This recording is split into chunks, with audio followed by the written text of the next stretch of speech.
అది ఉన్నప్పుడు ఏం సాధ్యం అవుతుంది? ఒక్క పవన్ అనడానికి ఏం లేదు ఇక్కడ. వైసీపీ వాళ్ళు ఏమైనా వెళ్తున్నారా? ఇంకోటి భలే ఉంటది, అధికార ప్రతినిధులని ఎమ్మెల్యేల పేర్లును మంత్రుల పేర్లు పెడుతుంది టీడీపీ గాని జనసేన గాని. వాళ్ళు ఎవడు సచ్చినా రారు, ఓన్లీ ఈ చోటా మోటానే వెళ్తారు. ఈ చోటా మోటా వచ్చేటప్పటికి వల్గారిటీనో లేకపోతే గొడవ ఏదో అంటే ఇక అరుపులే, ఆడు దొంగ ఈడు దొంగ ఇదే ఉంటది.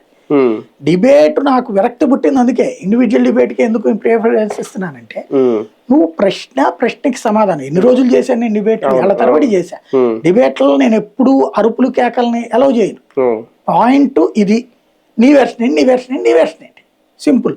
దాని సందర్భంగా క్వశ్చన్ వస్తుంది, ఆన్సర్ అడుగు, సమాధానం కరెక్ట్గా ఉండు. సమాధానం తేడా చెప్తున్నప్పుడు ఇదిగో డాక్యుమెంట్, నా దగ్గర ఉన్న ఎవిడెన్స్ ఇది, నువ్వు ఇట్ట మాట్లాడుతున్నావు ఏంటి, లేదా నా దగ్గర ఉన్న వాయిస్ ఇదిగో ఇట్ట మాట్లాడుతున్నావు ఏంటి, ఇది మాట్లాడేవాళ్ళం. వాళ్ళు కూడా కాస్త మన దగ్గర మాట్లాడేటప్పుడు డిబేట్ దగ్గర జాగ్రత్తగా ఉండేవాళ్ళు. ఇప్పుడు వెక్స్ అయిపోయా నేనే, అందుకే డిబేట్ వద్దు అని చెప్పేసి ఇండివిజువల్ గా చేస్తున్నాను. అంటే సమాధానం లేని అరుపులతో ప్రయోజనం ఏంటి? ఇప్పుడు ముగ్గురుది కూడా అంతే ఉంది సార్. ఒకటి, పవన్ కళ్యాణ్ గారు ఎవరికో తలగ్గే రకంగాని, లేదంటే ఎవరో ఒత్తిడి చేస్తే ఒత్తిడికి గురయ్యే రకంగాని కాదు అంటారు. ఇప్పుడు నిజంగా కూటమిలో ఉన్నారు కాబట్టి ఆ పరిస్థితి ఏమన్నా ఆయన ముందుకు వచ్చిందా? అందుకే సైలెంట్ గా ఉన్నారా? ఈ అధికార ప్రతినిధులు రద్దు చేయడం కానీ ఈ నిర్ణయాలు లేదు, స్థానిక ఎన్నికల మీద ఫోకస్ పెట్టారు కాబట్టి మిగిలిన సమస్యల విషయంలో ఇంకా దూరంగా ఉంటున్నారా?